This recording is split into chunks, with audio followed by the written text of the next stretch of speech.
right, so we are going to wrap up Paul's life and ministry here tonight, and a lot of his letters that he wrote, and look at what was written about his ministry after the book of Acts. So we have covered the life of Jesus, the intertestamental period, and we are going to get into church history in a bit. So next Sunday is Super Bowl Sunday. We will not have Foundations for Faith for Super Bowl Sunday, so it'll be 2 weeks until we gather here again. Then we'll have 3 weeks in a row, February 15th, the 22nd, and March 1st. And that will actually wrap up our content that's straight out of the New Testament. And then we will have 3 weeks off because of spring break and a trip that I'm taking. So the 8th is the beginning of spring break. And the 15th, a bunch of us will be at the True Bridge Youth Retreat. And we may have gotten back to town, but we'll all be exhausted and full of donut and not ready to do Foundations for Faith. So we won't do it. And then on the 22nd, my wife and I are going to be sailing out of Los Angeles. We're celebrating our 25th wedding anniversary this year. And so we're going on a cruise over her spring break, which does not align with BW spring break. So there will be a 3-week break there, kind of like at Christmas. After that, though, we will meet again, and we'll have 5 more Sundays, and we will be going through church history in a more extended length version than we were able to do 2 years ago. So you'll get extra content. And Micaiah will learn things he never learned because we crammed 2,000 years of church history into 2 nights last time. And that's insane. Yeah, that was pretty sabbatical, wasn't it? Yeah, it was really shortened down. So anyhow, that's the plan coming up. Key thing to remember, Super Bowl next Sunday. So far we have looked through all the Gospels and about half of Paul's epistles. We're going to finish up the rest of his epistles. And we are actually out of the book of Acts, and so everything we're learning tonight comes out of Ephesians, Philippians, Colossians, 1st and 2nd Timothy, Titus, and Philemon. And that will be the 2/3 mark as far as the number of books in the New Testament that we have covered. That will leave just the general epistles and the book of Revelation left, which is the books that we are memorizing the order of just tonight. So. Can you send out a text next week that we don't have? Yep, we'll get a reminder text sent out. Yes, I can do this. Yep. Wait, Ashley, we should cancel it. Sound messengers. After that. All right, so Acts ends in chapter 28. Paul is living under house arrest in Rome, waiting for trial before Caesar. It was a very long line, and so he was there for a solid 2 years awaiting trial. And he actually is not tried before the book of Acts closes. So Luke the doctor is there in Rome with him, and they're still awaiting trial as the book closes. But he is busy writing lots of letters. Oh man, this is going to be tough because I didn't actually print off my new notes. Okay, so let's look at the book of Ephesians. So these are all known as his prison epistles because he was in prison when he wrote them. And the book of Ephesians is one of them. He sent off in a large group together. So he was in Rome when he wrote it. It gets written to the church in Ephesus, where he had spent a couple years lecturing in the lecture hall of Tyrannus, and everyone in the province of Asia heard the gospel. And it was delivered by a young man by the name of Tychicus. He was like Paul's mailman, because he was always delivering letters. So he divides the book into 2 different themes. The first 3 chapters summarize the gospel story and the gospel as it generates. So he has Jews and Gentiles getting united in faith, which was a huge new revelation for them. It's kind of old news to us because most of us are Gentiles and we're used to believing. But for the Jews of his day and the Gentiles of his day, this was revolutionary. Still hadn't got their heads fully around it. Great mystery. Had no idea this was coming. And so he's writing about that. And he also talks about the power that raised Jesus from the dead. And he has 2 prayers that he writes into his letters. This is something you'll notice in Paul's letters, is he oftentimes just writes out a prayer for the people or the churches that he's writing to. There's 2 of them in the book of Ephesus, in the first 3 chapters here. One in the Philippians, one in Colossians, and then a handful of other ones, Thessalonians and Timothy and Titus and such. So every now and again when you're reading through his letters, you'll notice these prayers. And they are powerful prayers.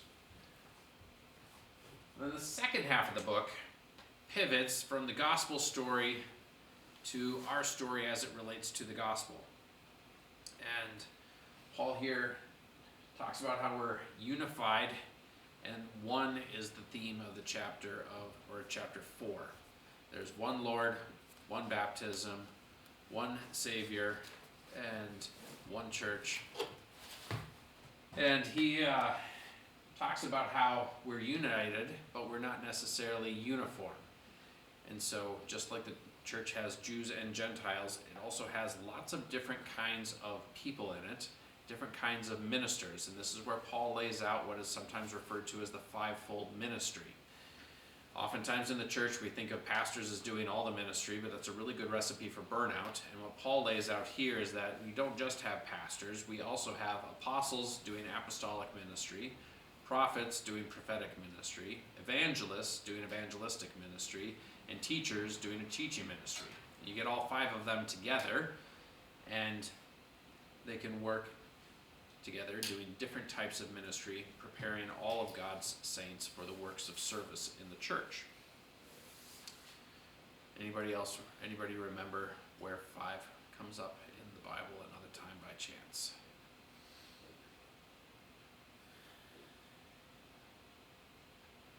There was this shepherd boy who went to battle against a giant, and he picked up 5 stones to take down a giant. And it's an interesting connection between the fivefold ministry and the Old Testament. And actually, as it turned out, there were 5 giants, because Goliath had 4 brothers, and they all got killed later in other battles. I was about to say. Yep. Yeah. So. Alrighty, let's see here. He also talks about the old self versus our new self, because we are transformed as we believe. And he talks about various healthy Christian relationships, and Paul actually describes marriage and the marriage relationship between a husband and a wife in the context of Jesus' relationship with the church. And he makes several comparisons there that allow us to understand better what marriage looks like in a healthy situation, and also what Jesus' relationship to the church looks like. And so that is a two-way comparison that allows us to use a human relationship to understand a spiritual relationship all the same. And then in chapter 6, he talks about the armor of God and the spiritual war that we are engaged in. And that is how he closes out that book. So we jump into the book of Philippians, which was also written by Paul from Rome at the same time while he's in prison. This is a shorter letter, only 4 chapters. This one gets delivered by Epaphroditus. Epaphroditus had arrived to Rome, bringing a large gift from the church in Philippi to Paul so that he could buy food and sustain himself while he's under house arrest in Rome. He gave a report, and that's why Paul responds by writing this letter. And in the letter he indicates that some of Nero's own household had actually become believers while Paul was in Rome. So Paul was using his time there and sharing the gospel with whoever would listen, and somehow Nero's household started hearing the gospel from Paul too, and some of them believed. Is that the famous Nero? That is the famous Nero, who was actually infamous. And the reason why he's infamous, which means that only bad things are known about him, is because he got assassinated and then his enemies wrote the history about him. So if you can imagine what your enemies would write about you after they killed you, that's Nero's story. And so just recently historians have been like, maybe he wasn't terrible, but we don't actually know because we don't have his side of the story for anything. So they painted him in the worst possible light for their own political gain, because then they'd seem like amazing rulers compared to that awful Nero, right? But yeah, so Paul's in Nero's household. Wow. Under house arrest. So this is like a slightly unbiased, I don't know, less biased account of him. This doesn't say anything about Nero. Oh. Actually, we'll get a reference to Nero We'll come up with that here shortly, but not yet. All right, so he opens up with a prayer, one of those prayers for the churches that Paul writes into his letters. And then he actually reflects on his own imprisonment. And this is kind of ironic because he's either going to be executed for his crimes, which he didn't want, but at the same time he realized if he was executed for his crimes instead of released, that wouldn't be the end of the world because he would end up being with Jesus. So that's where we get the famous idea, to live as Christ, to die as gain. Hey Jerome. Hi. We're doing Foundations for Faith this evening. We're talking about Paul's ministry. Have a seat if you'd like. Good to see you. Let's see here. Am I interrupting anything? We're just doing a class. You can listen and sit if you like. Mm-hmm. Both chair. Moving on to the book of Philippians. He encourages the church in Philippi to follow Christ's example. And then he writes a poem right into his letter. And this is a very famous passage in Philippians. This is the central idea of the entire book. And so if you wanted to get just a snapshot, this would be the 5 verses or 6 verses to read. That poem in chapter 2, verses 6 through 11. And then he gives 2 more examples to the church in Philippi. Be like Timothy. This is how awesome Timothy is. Be like Epaphroditus. And Epaphroditus was the guy who had come bearing the gift and was heading back to Philippi. And told him about how Epaphroditus had gotten horribly sick while he was there, sick almost to death, but he didn't quite die, and so he's going back, and Paul was really happy that his friend didn't die while he was there in Rome with him. And then he actually spends a whole chapter essentially exhorting the church in Philippi to imitate me in the way I live. And that's an amazing challenge for each of us, to live a life that is so zealous for the Lord and righteous that it is worthy of other believers imitating our life. Like, if you had a friend who was trying to learn how to follow God, could they do what you did last week and be following God? Or would you be like, yeah, just edit that down Tuesday, that was a good day. But anyway, he closes the book talking about the secret to contentment. So that is in Philippians chapter 4. And then he has his closing thanks and remarks to the church in Philippi. So that's 2 books down. Third prison epistle written to a church was to the Colossians. And this one was also delivered by Tychicus, the mailman. Now this is an interesting letter because Paul had never been to the city of Colossae. Colossae is a smaller town in the province of Asia, not too far from Ephesus, but Paul had never been there directly ministering in that church. And so apparently while he was in Ephesus, a amount of people came in from the countryside and the smaller towns around there. They heard him preaching the gospel, they went back to their towns and started churches. And one of those guys was this guy Epaphras, or Epaphras, however you want to pronounce it. And he seems to be a pastor or leader in the church in Colossae and came to Paul while Paul was in Rome with mixed reports. So Paul starts the letter talking about how amazing Jesus is as the Messiah and lifts him up and exalts him. And he's got some poetic language there again.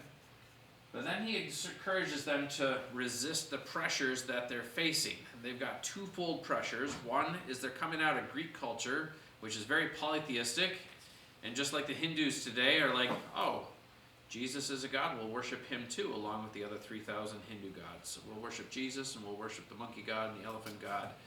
The Greeks in Colossae were like, Jesus is a god, all right, we'll stick him next to Artemis and Apollos and Zeus and everybody else, and we'll worship Jesus along with them. Paul's like, no, no, no. We have the one true God, and then we have false gods. And at the same time, there were Judaizers who were trying to get the church in Colossae to follow all of the laws and regulations and ceremonial practices of the Jewish law. And that was the counter pressure. They either wanted to be strictly Greek and add Jesus to the mix, or they wanted to get converted over to Judaism and be practicing that lifestyle. Did you guys find Colossae on the map? Oh yeah, is it Colossae or Colossae? It is Colossae, It is gonna be spelled a few different ways, Okay, but it will E or EA. It still is pronounced Colossi. that's common with Middle Eastern places, right? Well, common with things that are translated from other languages. Okay. This transliterated into English from Latin could go a few different ways. So, let's see. So, once he gets done with that, he goes and he starts talking about the old self and the new self. And this is where the book of Colossians has a lot of similarities with the book of Ephesians. Chapters 3 and 4 of Colossians sound a lot like chapters 4, 5, and 6 of Ephesians, which is fitting because Paul wrote them at roughly the same time, sending them roughly the same direction, similar themes in mind. And he talks about relationships, and what he actually describes here is a reimagined Roman household.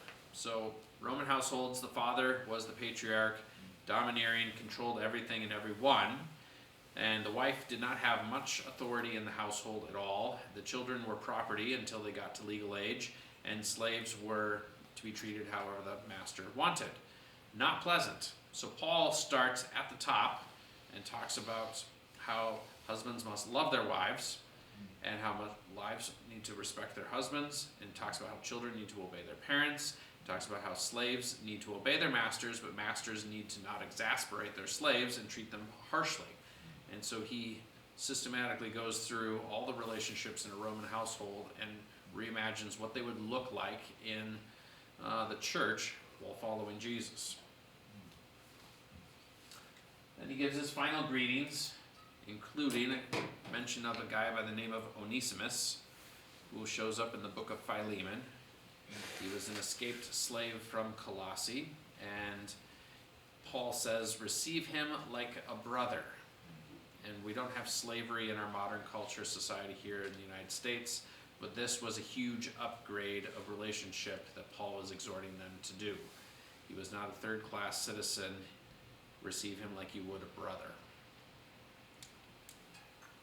And then he also mentioned that he wrote a letter to Laodicea. This letter to Laodicea is not extant. Paul wrote it, it got lost, it didn't get transliterated into any other languages, and so we do not have it.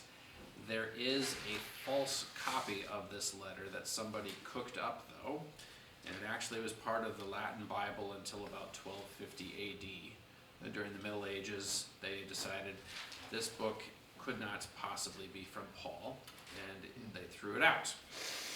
Ironically, if you read it at face value, it sounds just like Paul, and it seems like this should be one of his letters.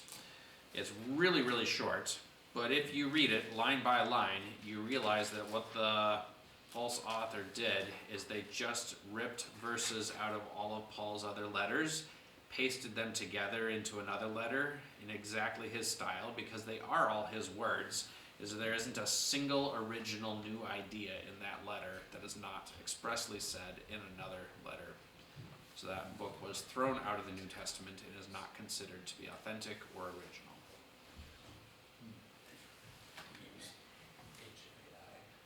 Yeah, ancient AI, exactly. The things that they did back then, yeah, there's nothing new under the sun.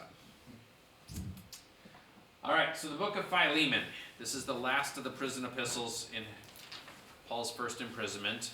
This one also was delivered by Tychicus, so I imagine that Tychicus and Epaphroditus got all these letters and left at roughly the same time, and Tychicus had the one for Ephesus and the one for Colossae, and while he's in Colossae, he also delivered this short little letter to Philemon. And this is a short single chapter letter, and it's all about Onesimus, the slave of Philemon, who showed up in Rome and ran across Paul. And there's a few ideas as to how Onesimus ended up there, but while he's in Rome with Paul, he ends up getting saved and becoming a believer, whereas before that he had not been a believer. And so Paul is writing this letter to Philemon, receive your slave back, don't treat him harshly, he's now a brother in Christ, and he should be useful. And his name, Onesimus, I think actually means useful. Paul makes a play on words that compares to Philemon by saying he used to be useless, but now he is useful. So that is the essence of the book of Philemon. Any questions on Paul's 4 prison epistles here? That was a quick blitz.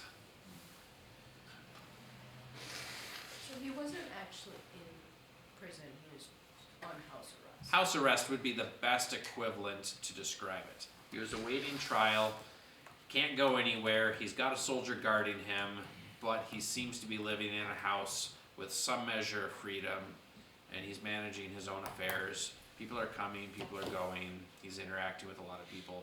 He just House has- arrest would be the best He way just to. can't. Yep, just can't leave. He just has a Roman walking around with him, making sure he doesn't do or say anything.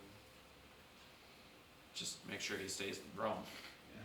So, So wait, so I heard this like there was this atheist Christian debate that I watched, and this one atheist made a point in Ephesians saying that slaves needed to obey their masters, and made the argumentation that that means the that meant if you truly followed the Bible that like the union was a bad thing. But could you use Philemon to disprove that then, because that showed social mobility?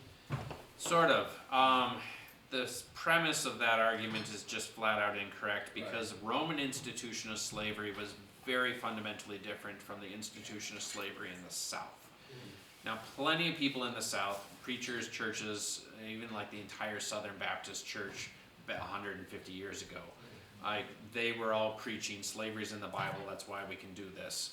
That is not a good read on the scriptures. And but even comparing Roman slavery, like most middle class Americans would just about be a Roman slave because we're working for somebody else and they're paying us a wage. I mean, So Roman slaves got paid? oftentimes, and they could buy their freedom, and it wasn't like there was no social mobility. It wasn't easy, like, so it was a little different than the flexibility that a middle class, working class American would have. But the easiest modern corollary between slaves and masters is business owner and employee, or employer-employee. And so it is not anything close to Southern slavery. I heard someone say biblical slavery was like similar to community service in a sense. Yeah, and it varies from the Old Testament to the New Testament because the different cultures had different institutions on it. Like sometimes it was just servitude. You could pay it off my loans and I'll work for you for 7 years to repay the debt, essentially. Like that was slavery as far as they were concerned. But that we wouldn't interpret that as quite the same. That would just be you're paying off a debt. And so, yeah, the societies in the Old Testament and the New Testament just function differently from modern society, and so there's not perfect crossovers, especially when we're using terms like slavery. So But like, Philemon is like a good book to prove that the Bible does not support anything like the transatlantic institution of slavery. I wouldn't use Philemon specifically for that, but Okay. you can put other passages together. Yeah. so Paul, like Roman masters would like do the horrible things that Southern masters would do to their slaves? Or like could they still do that? Oh, they did. No, that was still very common. Like, a slave was still property.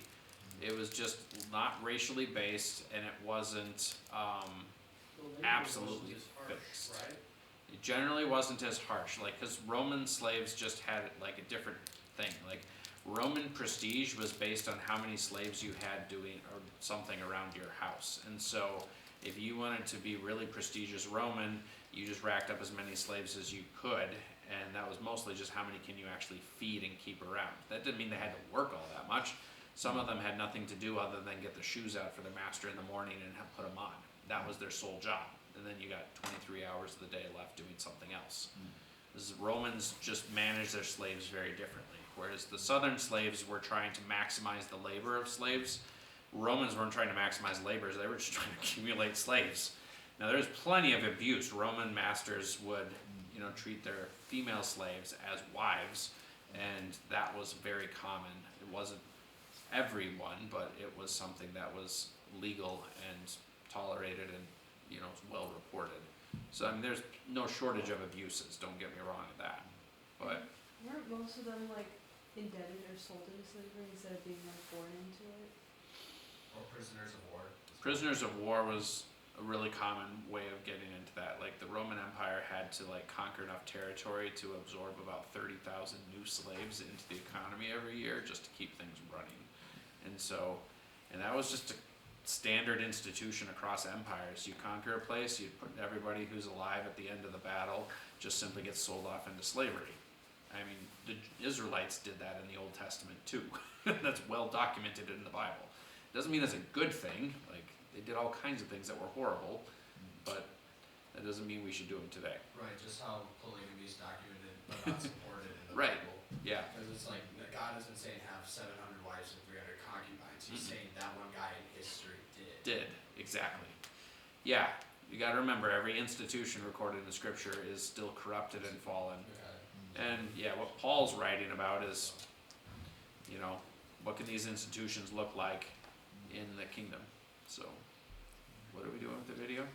Oh, there's just like a notification. Oh, Vote our vote. okay. Oh, shoot, yeah, I didn't get that charged up this afternoon. Alright, are we good on slavery now? Yeah. Okay. It makes more sense. Yep. So, what we're going to go into, you may never hear again in the entire rest of your life unless you dig this up intentionally. Because this is a lot more obscure in the New Testament. I'm bringing it out because we're trying to kind of doing a historical and geographical look at the New Testament, trying to put stuff together. As you'll see, all of this is written into the New Testament. It's just very rare that you'll see people actually piece this together the way I pieced this together. But I've done a lot of research in putting this together, and what you're going to see is reasonable. Now, you might want to pull out Paul's fourth missionary journey map and get ready with your pen to make some notes on there, and then we'll piece his fifth journey together at the end of this.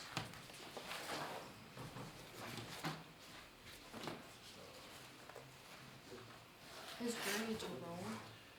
Yeah, if you get his fourth journey, the journey to Rome, that map is large enough, and you may want to have the third map as a reference point as well, just because some geographic labels are on that one that aren't on the other one, but you want to start with the fourth, or be on the fourth map. Do I need a pen? Yeah, you'll need a pen if you're going to make any notes on there. So, Yeah. That was bad. maybe I will create a map for this sometime, but I could not even find anything that was remotely close to a reasonable map. So, alright. Paul had intentions that he stated in his letters while he was in prison and before he was in prison. His intentions do not necessarily mean that he actually went to these places. So, first one is that he was intending to go to Spain. So let's see here. Yep, Spain's not on there, but we don't know that he actually went there. I'm just telling you his intentions because you'll hear about that from time to time. Romans 15:23 through 25, Paul writes, "Now, since I no longer have any room for work in these regions," he's in Corinth at this moment, "and since I have longed for many years to come to you in Rome, I hope to see you in passing as I go to Spain and to be helped on my journey there by you once I have enjoyed your company for a while. At present, however, I'm going to Jerusalem to bring aid to the saints." So Paul was in Corinth. This is at the end of his third missionary journey. He ends up going to Jerusalem. That's where he gets arrested. He does go to Rome, just not willingly. He goes there as a prisoner. And it is expressly made clear here that he was intending to go off to minister to Spain. Some people think he did, some people think he didn't. There were early churches in Spain, but we don't know how they got there. We don't have anything that says Paul did go there for sure, but he intended to. Now, while he was in prison, and this is in the book of Philippians, when he was talking about Timothy and how he's such a good example, he says in Philippians 2:22, "But you know Timothy's proven worth, how as a son with a father he has served me with the gospel. I hope therefore to send him just as soon as I see how it will go with me, and I trust the Lord that shortly I myself will also come also. So in this letter, he's talking about how he's intending to go visit the church in Philippi if he gets released. And he was going to send Timothy there. One other prison intention that was stated, he says in Philemon, verse 22, at the same time, prepare a guest room for me, for I am hoping that through your prayers I will be graciously given to you. So this is in Colossae. So if you want to create a symbol, you could make a mark next to Philippi and Colossae, indicating Paul wanted to go there. We don't know if he did or not. Philippi is in Macedonia, and it is near Berea and Thessalonica, Amphipolis, but I don't think it is actually labeled in there. It's where? In Macedonia, near Thessalonica and Berea and Amphipolis. Not so much close to Berea. A little bit to the Oh. east of Amphipolis, according to the other map.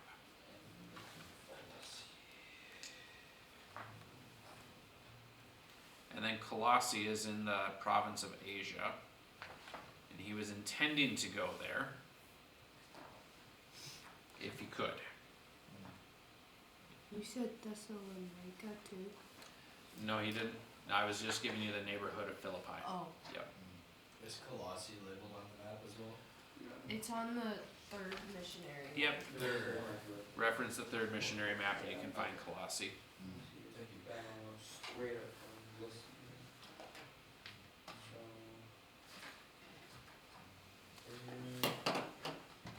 The eyes just Right won't stop here. watering. Oh, that's tough. You better not be school. I did take a day off. All right. So, at the end of the book of 2 Timothy, Paul writes, at my first defense, which is his first imprisonment when he goes before Nero, says, no one came to stand by me, but all deserted me, may not be charged against them. So all of his friends left. It says, but the Lord stood by me and strengthened me, so that through me the message might be fully proclaimed and all the Gentiles might hear it. So I was rescued from the lion's mouth. That is his reference to Nero. He called Nero the lion's mouth, but he got released. Wait, I thought he was getting trialed by Caesar. Nero is Caesar Nero. Yep. Caesar's a title, right? Caesar is a title and a family name. So Nero's the emperor or the Caesar. He was the one who was trying him. Okay. Yep, we got it all Sorry. connected. No, that's fine. All right, so now some places that we know Paul got to, because he gets released, and so then he goes traveling again. And one of the places he went to is listed in the book of Titus. It says, to Titus, my true child in the common faith, grace and peace from God the Father and Christ Jesus our Savior. This is why I left you in Crete. And so that Paul implies that he and Titus went to Crete, and Titus stayed there, and Paul moved on from Crete. So if you want to put a symbol, you're going to note on that map, indicating that Paul went to Crete. He left Titus there in order to appoint elders in every town. So they apparently planted several churches in Crete. That is one of the locations that Paul went to after he was released.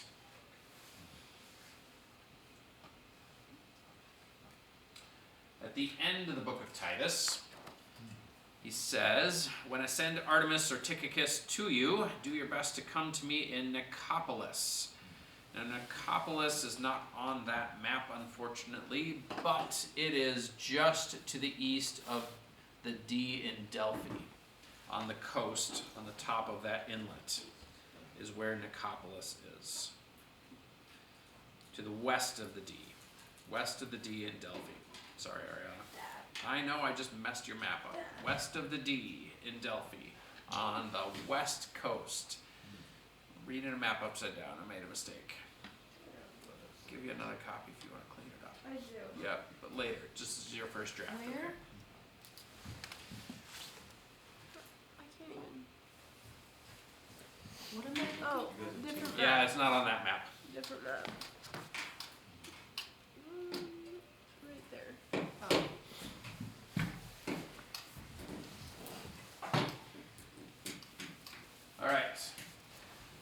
then in the book of 1 Timothy, we find out, as Paul's writing Timothy, as I urged you when I was going to Macedonia, remain at Ephesus so that you may charge certain persons not to teach any different doctrine.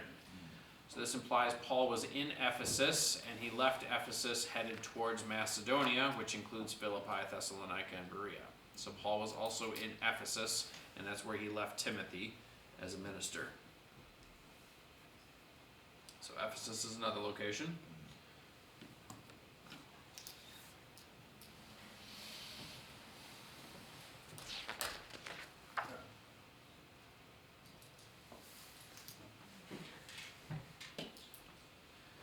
Then it says in 2 Timothy 1, you are aware of all who are in Asia turned away from me, among whom are Phygelus and Hermogenes. May the Lord grant mercy to the household of Onesiphorus, for he often refreshed me and was not ashamed of my chains. But when he arrived in Rome, he searched for me earnestly and found me. May the Lord grant him to find mercy from the Lord on that day.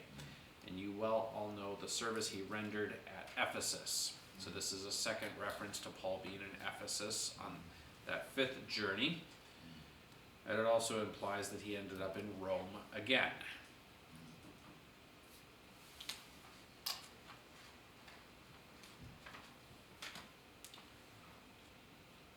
Then at the end of that book, he says, do your best to come to me soon, for Demas, in love with the present world, has deserted me and gone to Thessalonica. Crescens has gone to Galatia, Titus to Dalmatia. Luke alone is with me. Get Mark and bring him with you, for he's very useful to me for ministry. Tychicus I have sent to Ephesus. When you come, bring the cloak that I left with Carpus at Troas. So Paul also visited Troas. That's where Eutychus got raised from the dead while he was on this fifth journey. Troas is conveniently between Ephesus and Macedonia, so he likely stopped there on the way. That is in the narrows between Asia and Thrace on the coast. Where? What am I looking for? Troas. Oh, I Yep. found it. Is that like the same as like the Trojan Wars? Troas and Troy are very closely related, yeah. Oh. It's a later, different level of the city and possibly slightly moved.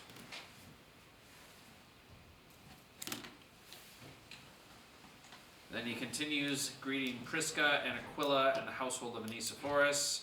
He says, Erastus remained at Corinth, and I left Trophimus, who was ill, at Miletus. So Corinth and Miletus are also points at which he journeyed past on this trip. Corinth is in Achaia, and Miletus is on an island. I believe you'll find it on the third missionary journey map.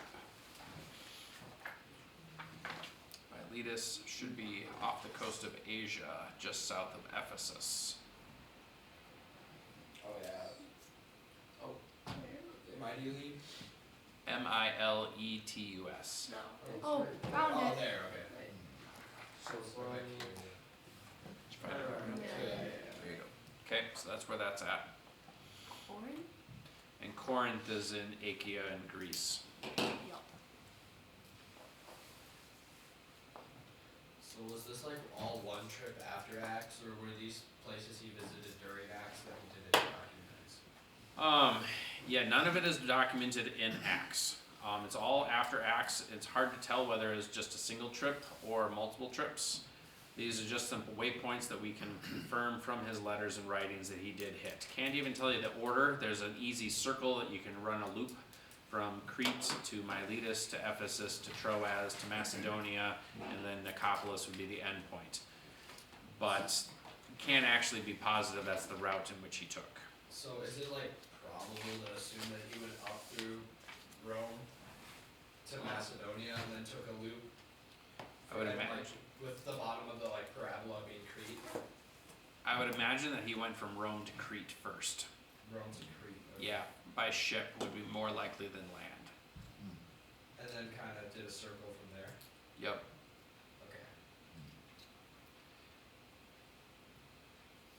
It ends up being a how do you want to connect the dots, and there's not necessarily a right or wrong way. The only direction that we have for sure is that we know he was traveling from Ephesus towards Macedonia. We're probably missing some dots too. Yeah, we're probably missing some dots, because the places he intended to go, we don't know if he made it there or not. Like, how many side trips did he have, and so forth. So we'll look at a few of those books next week, but his final words to us before he was executed in Rome: do your best to come to me before winter. Eubulus sends greetings to you, as do Pudens and Linus and Claudia and all the brothers. The Lord be with your spirit, and grace be with you.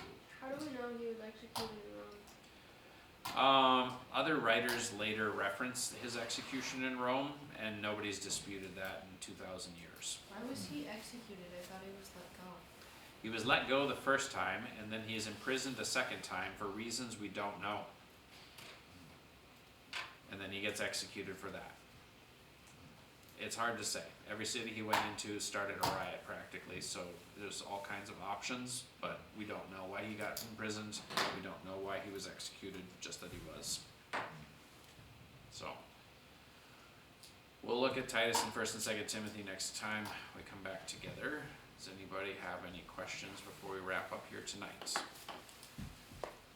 I think I have some maps for you, Ashton. Yeah.